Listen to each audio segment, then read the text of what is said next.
Assalamualaikum. Waalaikumsalam. Halo, Halo, Novi. Ya, terima kasih.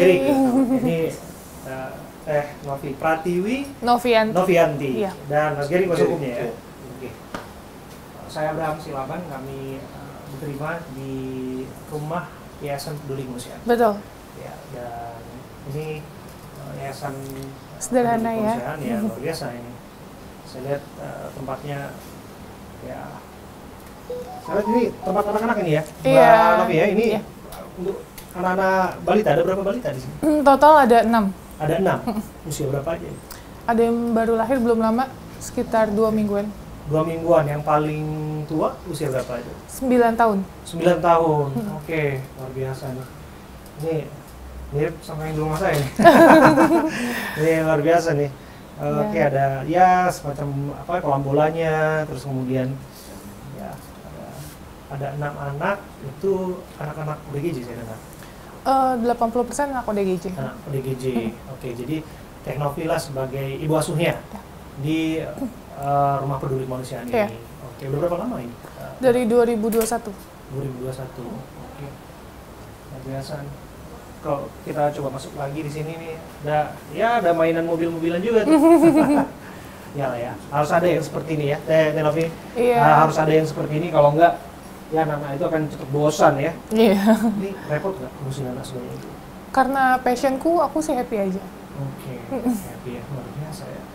Nah, di sini coba kita aja di satu ruangan nih, saya tunjukkan kepada sobat semua ya. Di sini ini adalah ransomnya, inilah pembekalannya di sini semua. Iya. Logistiknya ya Iya. semua. Sama Saya pikir tadi ini dagang pampers di sini. Saya mau bawa pulang nih satu buat bayi saya ini. Tapi ternyata sebanyak ini dari bantuan para donatur atau seperti apa nih, Denovi? nggak ada donatur, Nggak ada donatur? nggak ada sama sekali. Oh, jadi ceritakan kepada kami, gimana pada akhirnya menyiapkan, ini ada logistik untuk anak-anak, saya lihat ada pampers, kemudian juga kita lihat ada bedak ya? Iya. Ada, kemudian ada ya sabun mandi, Semuanya, vitamin. ada susu, Mm-mm. wow, banyak sekali nih. Ya, ceritakan kepada kami, Tenovi. Jadi karena saya alhamdulillah memiliki rezeki dari konten kreator saya gitu. Jadi setiap bulan berapapun itu kita lengkapi untuk kebutuhan yayasan. Oke. Gitu. Oke. Luar biasa. Sebenarnya bukan cuma yayasan aja, kita ada beberapa ODGJ yang kita rawat di luar dari yayasan kita. Oh, di luar sini. Jadi swasta juga, jadi setidaknya kita ada tanggung jawab setiap bulan. Ada lansia juga yang kita titipkan. Gitu. Ada lansia juga? Ya, Berapa itu banyak? lansia 3 yayasan, 3 panti di daerah Jawa Timur, di Malang, di Blitar. Oh, ini jadi kayak sifatnya kerjasama gitu ya? Kerjasama, tapi tetap ya gimana pun kita ada rasa tanggung jawab untuk biaya setiap bulan seperti itu. Oke. Luar biasa ya. Jadi pembiayaan tetap berjalan Ya. di bawah Rumah Peduli Kemanusiaan. ini. Terus ntar anak-anak ini dibawa ke sini. Betul. Anak-anak ini ada masalah nggak sih dengan mereka diajak ke sini nih, Tenovi, kaitannya dengan prosedur, kaitannya dengan hukum dan lain sebagainya, gimana? Ceritakan kepada kami. Alhamdulillah sih sampai detik ini tidak ada masalah ya, karena kan anak yang kita rawat adalah anak yang benar-benar kondisinya membutuhkan pertolongan gitu. Anak yang dari ibu ODGJ ini kan tidak bisa merawat dirinya, apalagi anaknya. Makanya kita selamatkan di yayasan ini. Oke. Jadi atas persetujuan dari paling tidak orang tuanya. Betul. Atau orang yang bisa orang bertanggung jawab. kerabatnya. Ya, betul. Atau saudaranya. Oke. Oke, yang 9 tahun berarti udah sekolah sekarang? Sudah sekolah. Wow, luar biasa nih. Oke, boleh kita lihat ruangan lain nggak? Boleh. Oke, kita lihat ruangan lain ya. Oke, kita coba masuk di sini. Oh, ini nih, kalau ini nih, wajib nih kita tunjukkan nih. Ini apa nih? Itu gold button ya ini Iya, biasanya. betul. Di atas 1 juta subscriber itu. Luar biasa. Kalau saya konsisten mungkin saya akan nah, tapi luar biasa. Inilah bagaimana hari-hari ini kita sudah lihat transformasi kemudian digital menjadi salah satu media untuk kemudian menyebarluaskan hal-hal positif termasuk kebaikan. Ya, apa yang dilakukan ya tentu saja harus terus dikerjakan ya. Iya. Oke, ini dapurnya nih. Iya, ini dapurnya. Oke, kamar mandi ya, ada dapur di sini, kamar mandi ya. Luar biasa lah. Setidaknya Berarti yang rawat berapa orang di sini, Tenovi, untuk anak-anak itu? Kita di sini ada 2 rumah. Oke. Jadi di sini sama ini rumah. Ini yayasan, Oke. yang satu rumah. Gitu. Oke. Jadi karena saya mau maksimalkan membantu orang, jadi pengasuh dan juga anak-anaknya kita berbarengan lah untuk rawat. Jadi nggak harus dia, aku pengennya nih bikin yayasan ini like a family. Jadi nggak bener-bener kayak yayasan yang terlalu kaku atau seperti apa. Saya juga tinggal di salah satu apartemen di Jakarta. Jadi kalau Sabtu atau Minggu mereka main ke tempat saya. Gitu supaya mereka nggak jenuh juga sih. Oke. Tapi prakteknya yang tinggal di sini untuk pengasuh. Pengasuh di sini 4 orang. Ada 4 orang. Yang rumah satu sebelah 3 orang. Total pengasuh 8 orang. Luar biasa. Dari tahun 2021. Berarti udah berjalan hampir 3 tahun lebih lah ya. Iya, betul. Dan mungkin banyak yang nggak tahu tentang yayasan kita, karena mohon maaf saya juga konten kreator. Nantinya ketika kita expose alamat, banyak setiap hari orang yang datang gitu. Jadi sengaja dibatasin. Iya, betul, dibatasi. Jadi saya pun ketika membantu, saya harus melihat dulu saya yang mendatangi. Latar belakangnya. Iya, betul, bukan saya yang didatangi. Seperti itu. Jadi model kemudian bantuan-bantuan itu disalurkan apakah memang lewat rekening atau seperti apa? Atau lewat satu pintu saja atau ada yang tadi juga bertemu? Oke. Jadi kalau misalnya kita mau melakukan open donasi, itu biasanya untuk orang yang sakit. Jadi benar-benar orang-orang yang membutuhkan gitu.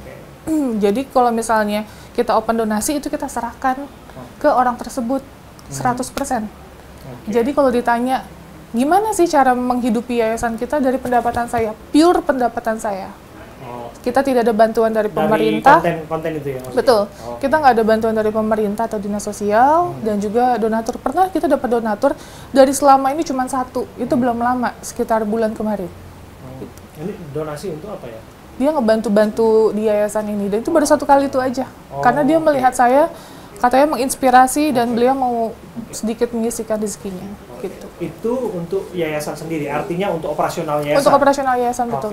Tapi kan untuk kemudian menggalang dana secara terbuka itu disebutkan bukan pertama kali yang kemarin untuk Agus Salim? Bukan. Udah pernah sebelumnya? Udah pernah sebelumnya. Dan itu juga langsung diberikan kepada mereka-mereka yang membutuhkan. Yang Jadi ketika saya mau membantu orang, misalnya di luar dari open donasi, ya saya dari personal, bukan dari yayasan. Seperti itu sih. Tenovi, ini kan saya sudah singgung tadi mengenai Agus Salim ini kan jadi perbincangan publik yang hangat. Ini jadi polemik bantuan dana kemanusiaan yang memang urus-urusannya justru hari ini sudah masuk proses hukum karena Anda sudah dilaporkan.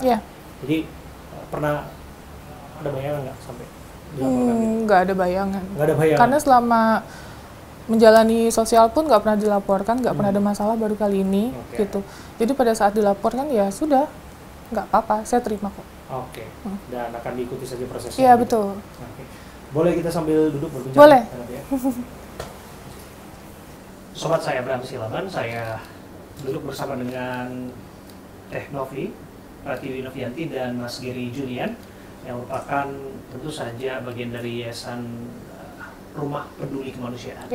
Saya duduk di sini sebagai bentuk komitmen kami untuk tetap menjaga rambu-rambu moral kerja-kerja jurnalistik, yaitu cover both side alias berimbang. Keberimbangan kami lakukan setelah kami mendapatkan keterangan dari pihak Agus Salim dan kuasa hukumnya. Dan kali ini saya duduk bersama dengan Tenovi. Tenovi, tadi saya sudah singgung, praktis kaget ya ketika dilaporkan sama Agus ya? Atau sudah ditahu sebelumnya Agus bahwa ini akan masuk ke proses hukum? Nggak tahu sama sekali, karena kita posisinya baik-baik aja, nggak ada masalah sama sekali. Terakhir kita pulang podcast dari Bang Deddy Sumargo, itu istrinya malah mengucapkan terima kasih banyak, terus ya adanya pemindahan dana yang istrinya lakukan secara sukarela, sebesar 300 juta gitu. Jadi benar-benar nggak ada masalah, nggak ada konteks konflik apapun gitu. Jadi aku posisi lagi di Makassar, aku bingung kok banyak yang nge-tag aku gitu, dan finally aku bertahu viral lah video call yang pertama itu. Video call apa ya? Yang pengacaranya sama Mas Agus teleponan. Terus betul, terus berlanjut akan bikin laporan, itu kan udah ramai.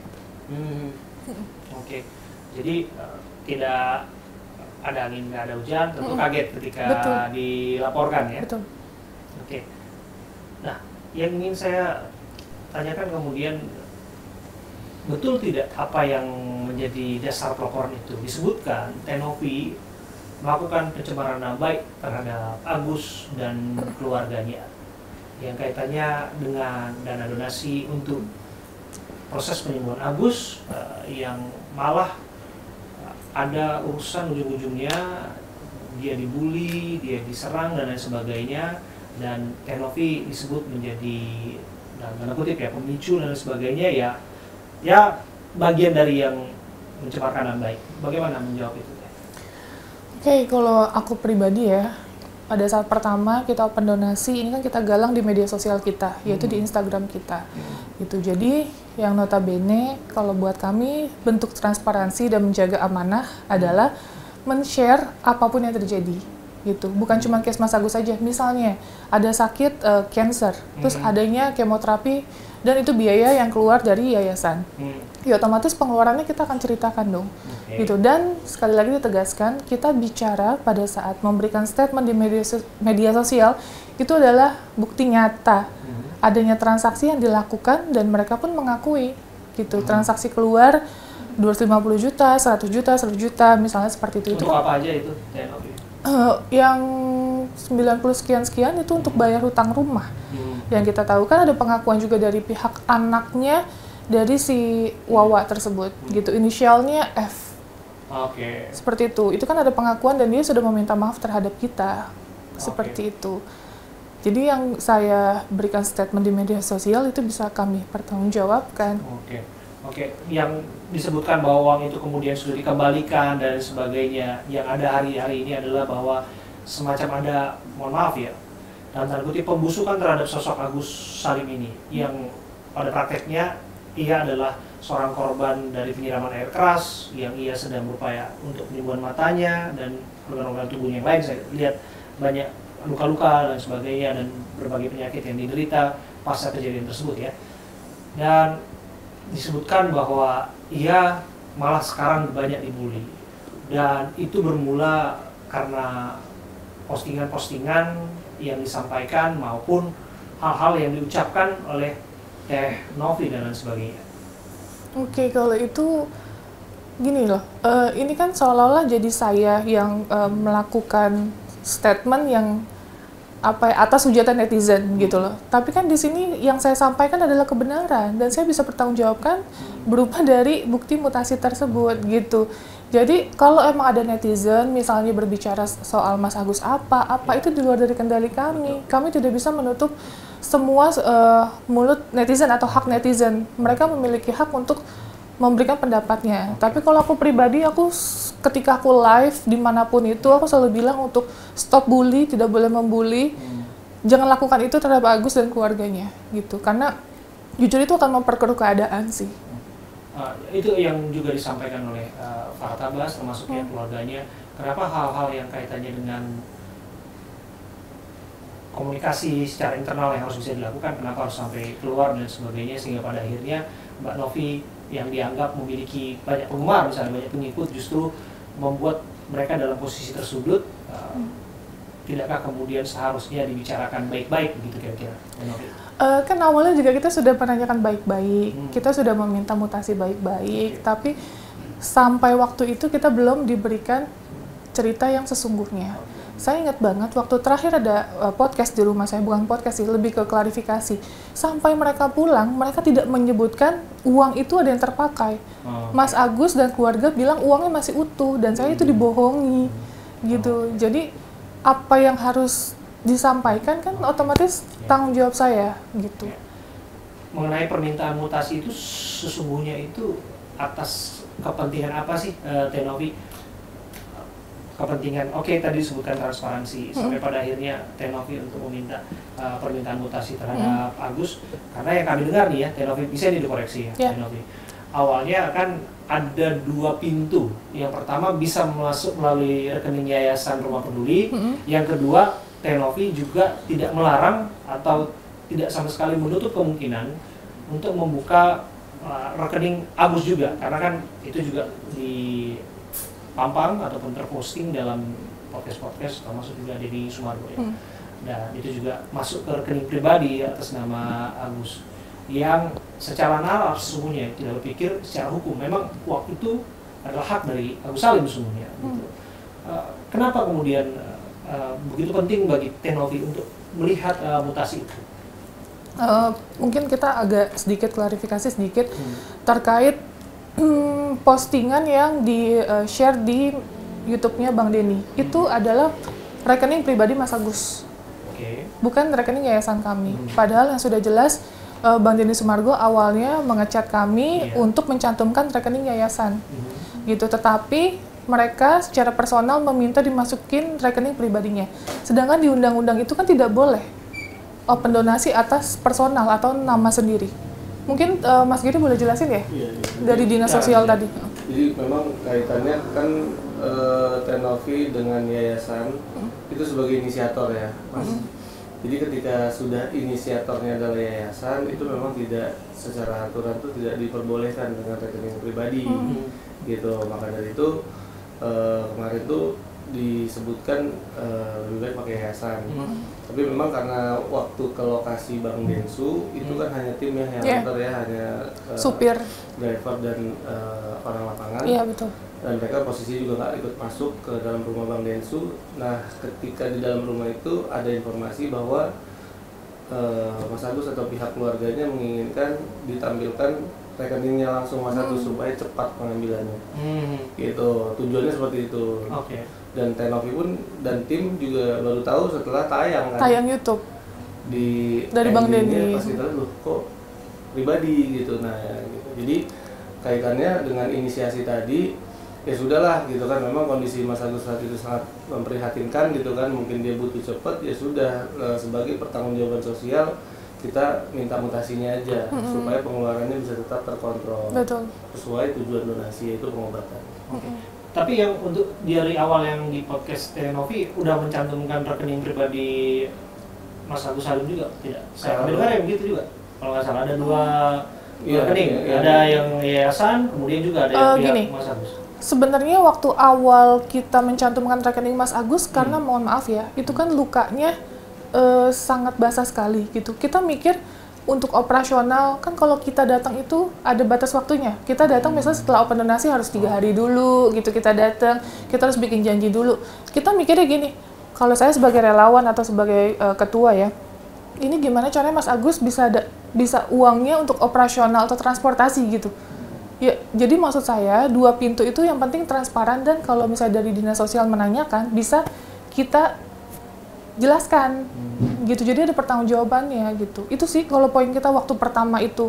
Tapi yang case kedua setelah kita serahkan 35 juta ya, itu selama open donasi 2 hari ya Mas.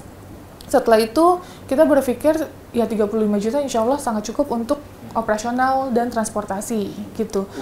Urgennya udah nggak ada. Jadi ya tolong setelah itu dicantumkan rekening yayasan supaya kita pantau. Itu sih. Seharusnya pihak Densu lah harus bertanggung jawab sesungguhnya untuk mencantumkan itu. Saya nggak tahu betul apa yang ada dalam pikiran pihak Densu sampai pada akhirnya mencantumkan rekening pribadinya Agus Salim. Tapi yang jelas kan kami dengar juga seharusnya nomor rekening yayasan harusnya sudah ada ke Bang Densu ya untuk mencantumkan sebenarnya sudah ada. Tapi bukan cari siapa yang salah sih. Dalam kegiatan sosial itu begini Pak. Jadi perlu digarisbawahi, yayasan itu kan non profit ya. Kalau perusahaan itu profit. Jadi tentu dalam regulasinya, dalam fakta di lapangannya pun berbeda Pak. Jadi memang dalam kaitan kegiatan sosial Tenovi di sini itu selalu beriringan dengan regulasi tadi gitu kan. Artinya hal-hal yang memang bukan substansi sebuah pelanggaran, tindak pidana kejahatan itu masih ada toleransinya gitu, karena itu sifatnya administratif ya. Jadi itu ada bentuk sanksinya, Bapak bisa cek aja di Permensos tentang itu. Itu ada namanya teguran, kan sebelum teguran ada pembinaan, teguran tertulis dan pembukuan dan lain-lain. Nah, pada saat pembukaan itu baik dari Dinsos maupun dari Instagram itu ada teguran ya. Instagram ditegur karena tidak diblur. Iya, nggak diblur. Satu, kedua karena itu ada rekening individu itu ada pembinaan kita Pak, gitu. Jadi makanya itu kita jalanin gitu. Tapi kita jelaskan urgensinya pada saat itu adalah mereka biar cepat mendapatkan cash. Karena waktu di awal dijelaskan mereka sama sekali tidak punya pegangan uang gitu. Jadi perihal tersebut menurut kami gitu kan, yang kita ketahui juga bukan suatu tindak pidana kejahatan gitu, merupakan sanksi administratif gitu, dalam pelaksanaan kegiatan. Oke. Ini kan sebetulnya awalnya kan niat baik ya, menolong orang yang membutuhkan bantuan, pertolongan, di mana dia kondisinya memang sangat memprihatinkan gitu ya. Lagi dan lagi memang kita tahu keadaan dan memang karakter bangsa kita itu kan bangsa yang sangat dermawan, memberikan pertolongan dengan cepat lewat banyak sekali bantuan. Tenovi, Bang Geri, saya sudah lihat itu bunda-bunda itu. Tanggal 23 saya cek itu resi, itu mutasi rekeningnya itu 100.000 itu sisa. Tapi begitu tanggal 24 melonjak. Itu saya lihat itu eskalasi luar biasa. Ini katanya setelah tampil Densun ya, itu cuman satu hari aja itu satu bunda begini tuh ribuan tuh. Dan saya lihat eskalasinya bisa sampai 600-700 juta dalam hitungan 3 hari sampai 1 miliar, itu luar biasa sebetulnya. Dan memang angka itu kayak nggak sedikit ya, itu angka yang sangat besar sebetulnya. Dan memang butuh kehati-hatian sesungguhnya untuk angka sebesar itu. Pasti tentu saja penggunaan, pertanggungjawaban dan sebagainya sebetulnya. Lepas dari bahwa yang memberikan sudah punya keikhlasan tentu untuk pertolongan terhadap yang bersangkutan. Kan jadi nomor satu tuh, menolong yang bersangkutan yang keadaannya memang sangat memprihatinkan dan secepat mungkin kira ditangani dan sebagainya. Tapi kesini yang ada realita kalau kita baca sosial media, percakapan publik dan sebagainya, kok yang bersangkutan malah dibully. Oke, ada pemicunya dan sebagainya. Kan disebutkan karena ini ada dugaan tidak pada tempatnya digunakan uang itu. Saya nggak tahu juga apakah yang membuli itu adalah orang yang memberikan donasi, itu bisa jadi. Iya, atau bisa jadi tidak juga kan sebetulnya. Bagaimana Tenovi melihat itu? Fenomena itu. Awalnya kan Tenovi punya niat baik mengajak Agus ini untuk mendapatkan pertolongan. Tapi ujung-ujungnya bukan pertolongan yang didapatkan, malah bulian dan saat ini yang didapatkan. Untuk itu sih, kalau masalah bully dari orang lain itu sekali lagi di luar kendaliku gitu. Tapi ya aku selalu minta maaf sih ketika aku live. Aku pun di sini kan posisinya nggak tahu akan terjadi hal seperti ini gitu. Kita tidak tahu akan apa ya, di tengah jalan akan ada selisih paham, miskomunikasi, konflik gitu. Tapi yang jelas harus digarisbesari juga pada saat donasi ini berjalan itu kita tidak diberikan info sama sekali. Jadi berapa hari ya Mas? Berapa hari sampai per tanggal 3 kita ketemu pun itu mereka masih, maaf ya harus dijelaskan, masih menutupi bahwa donasi kata 5 juta. Yang ternyata itu donasinya sudah 1, sekian. Ya mungkin kita juga mengerti ada khawatir atau ketakutan ya Mas gitu. Tapi setidaknya di sini sih kita nggak pernah berniat untuk minta bagi dong sekian persen, itu nggak ada sama sekali di pikiran kita. Pikiran kita hanya menjaga amanah, itu yang pertama, dan pertanggungjawaban saya sebagai ketua yayasan. Ini kan nama yang dipertaruhkan, nama yayasan kami gitu. Jangan sampai ini udah mulai ya Mas, udah agak beberapa yang terlihat sudah mulai tidak percaya. Kita ada open donasi di yang lain, kasusnya sama, tentang mata juga, yang Bang Faisal, Bang Icang, itu yang ada, maaf sekali, seperti itu kita open donasi, qadarullah totalnya sekarang udah 80 juta, dia pun memberikan mutasi setiap hari, tapi ada tapinya. Ada salah satu donatur yang meminta nomor telepon langsung Bang Icang, dan ternyata setelah komunikasi, mereka mentransferkan secara pribadi langsung, yang notabene berarti sudah tidak percaya dong oleh yayasan itu sebesar 10 juta rupiah. Tapi sebetulnya itu kan balik lagi kepada seorang pemberi ya. Iya, betul sih. Yayasan pemberi kan. Kalau saya secara pribadi, kalau dikasih pilihan itu, saya lebih happy untuk kasih langsung kepada orang yang membutuhkan biasa. Karena saya rasa, ini orang butuh cepat, saya langsung kasih biasa seperti itu. Tapi balik lagi ke masing-masing pihak sih. Tujuannya tetap sama, untuk memberikan bantuan tetap ke arah sana. Tapi kira-kira begini, Tenovi, kami dengar kan uang itu saat ini sudah masuk ke yayasan sesungguhnya kan. Nah, akan seperti apa pengelolaannya? Saya kemarin sudah lihat itu surat dari Tenovi di rumahnya Agus yang mengatakan bahwa andai kata ada keperluan bisa langsung komunikasi. Kira-kira demikianlah ya bunyinya ya. Kalau memang harus digunakan, yayasan akan siap support anytime, kira-kira gitu. Nah, Tapi akan seperti apa sih pengelolaan sampai pada akhirnya tadi angka di rekening Agus Salim yang saya cek terakhir itu 1 miliar sekian, kini sudah beralih ke rekening yayasan ini. Bagaimana penggunaannya untuk Agus ke depannya dalam pikiran Tenovi? Nah itu mungkin Mas Gede yang jelaskan ya. Jadi memang dalam mekanisme itu sebetulnya ya kita coba sedikit mundur lagi gitu kan. Sejak dari klarifikasi sampai podcastnya Bang Densu itu kita sudah menjalankan proses pengobatannya Mas Agus, dan di dalam masa pengobatan itu pun itu nggak ada kendala sama sekali karena mereka juga pegang uang cash. Betul. Gitu, masih ada sisa cash yang memang nominal besar. Nominalnya cukup besar. Berapa kira-kira Mas? Kalau cash kita nggak bisa pastikan, tapi sekitar 100-an ada. Iya. Lumayan juga itu sebetulnya. Iya, jadi menurut kesepakatan kita bisa dulu pakai uang itu Mbak, nanti di reimburse. Atau setelah kayak operasi kemarin kan harusnya dia menjalani operasi kelopak mata. Penutupan kelopak mata itu nominal 100 juta. Kita yang transfer ke deposit ke rumah sakit gitu. Itu bukan isu sih dalam hal pelaksanaan. Gitu, tapi memang kedepannya kita selalu sama sih harapin itu tadi proses hukum, proses pengobatan tetap berjalan. Gitu. Itu dua hal yang berbeda gitu kan. Itu bisa berjalan beriringan nggak gitu Mas Giri? Nggak ada masalah. Ini udah masuk laporan semuanya.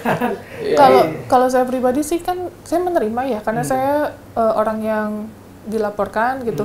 Kalau untuk pengobatan kan itu di luar dari saya pribadi yang dilaporkan, nggak apa-apa. Sebenarnya saya ikhlas, makanya saya selalu menjelaskan, ya saya akan menjalani proses ini dengan baik. Gitu. Dalam laporan polisi juga kan itu masih ada prosesnya, masih betul. Kan ada tahap penyelidikan, ada penyidikan, ada bukti permulaan yang cukup dan lain-lain. Dan saya rasa sih kita juga cukup bisa menunjukkan bahwa dalam pasal pencemaran nama baik itu tidak masuk di sana. Ada ayat 310 ayat 3 itu ketika itu disampaikan untuk kepentingan umum itu tidak bisa dipidana. Gitu. Di 27 di 45 ini juga ada bunyi yang sama.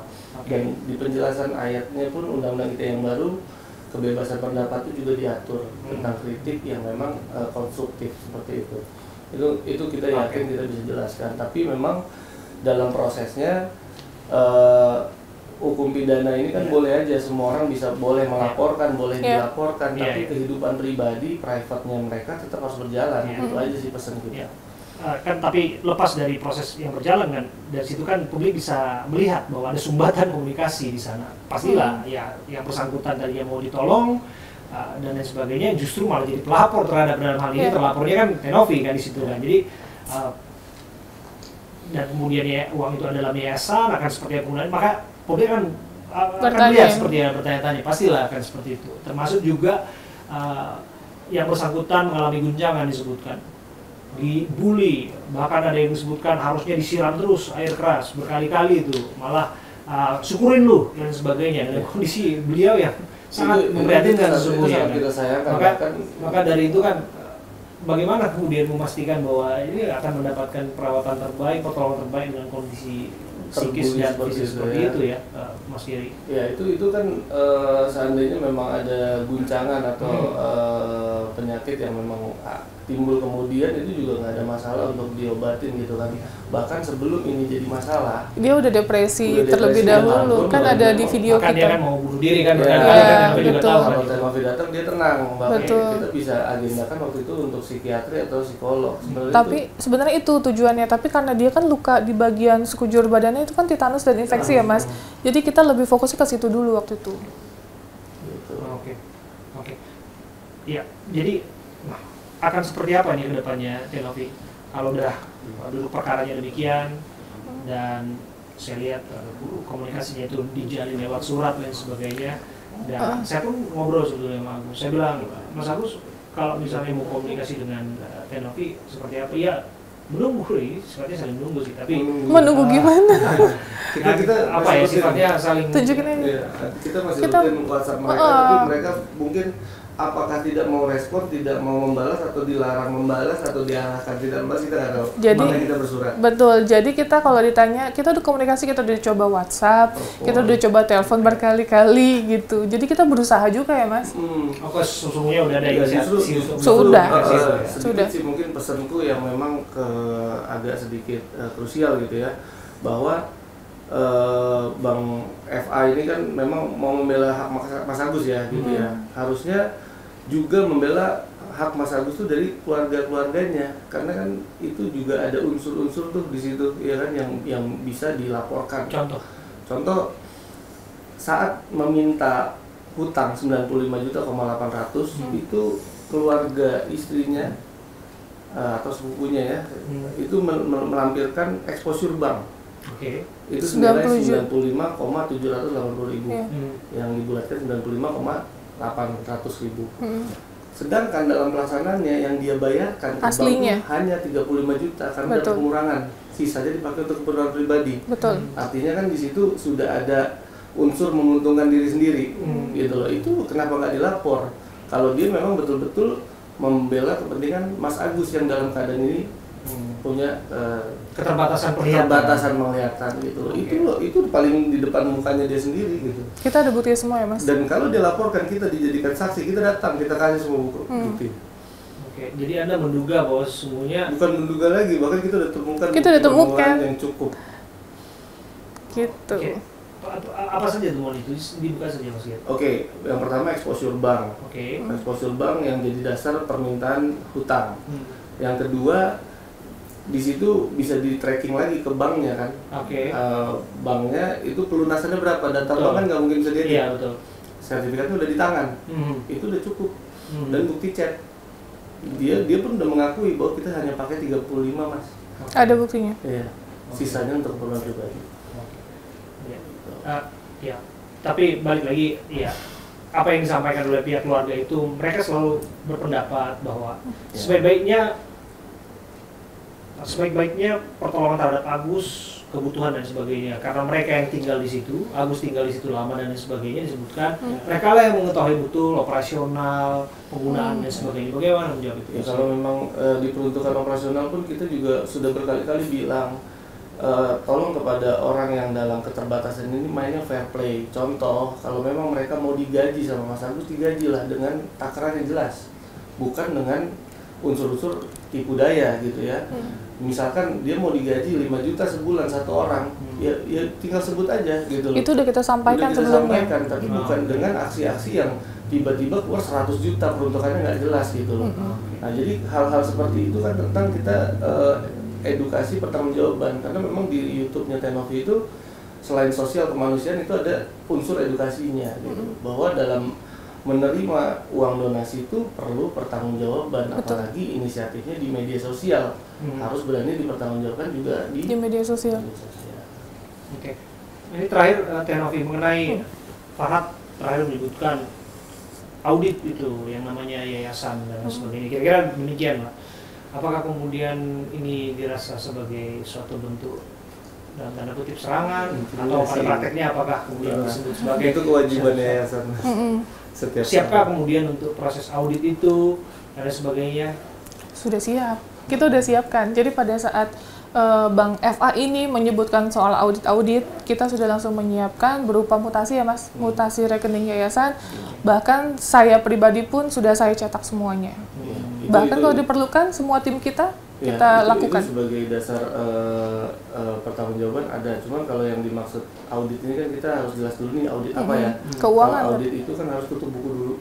Nggak bisa kita audit di tengah-tengah ini gitu kan. Dan memang kita juga berkala kita laporkan ke Dinsos biasanya tunggu tutup buku. Yang kaitan audit dimaksud mungkin apakah bisa diberikan penjelasan secara rinci berapa donasi yang masuk untuk Agus, berapa donasi yang masuk kalau untuk itu dari rekening Agus. Kalau kita kan hanya dipindah bukukan. Jadi yang dari yayasan kan buka. Yayasan yang pertama itu. Yang sebelum dipindah bukukan yang dari Agus. Kalau yayasan ini untuk donasi itu murni 100% langsung ke yang tertuju. Jadi nggak ada sisa di yayasan. Sisa yayasan operasional yang Mas lihat sekarang semua ini murni dari Tenovi. Dari pendapat saya. Pendapatan Tenovi secara individu untuk yayasan ini. Jadi itu bisa dipertanggungjawabkan. Ya, itu terpisah. Jadi ketika Tenovi dan yayasan open donasi untuk suatu case, itu langsung semuanya dialihkan ke sana, bukan mengendap di yayasan. Memang teman-teman atau rekan-rekan yayasan yang lain mungkin punya aturan yang berbeda-beda ya. Mungkin adakah 2,5%, 5%, atau 10% mereka safe. Itu kalau di sini nggak ada. Itu bisa dibuktikan. Di sini ada nggak semuanya itu semacam untuk administrasi yayasan dan sebagainya gitu, Tenovi? Nggak ada. Itu murni. Itu murni dari pendapatan saya. Makanya kalau misalnya ditanya, hampir 50% pendapatan saya untuk kebutuhan yayasan.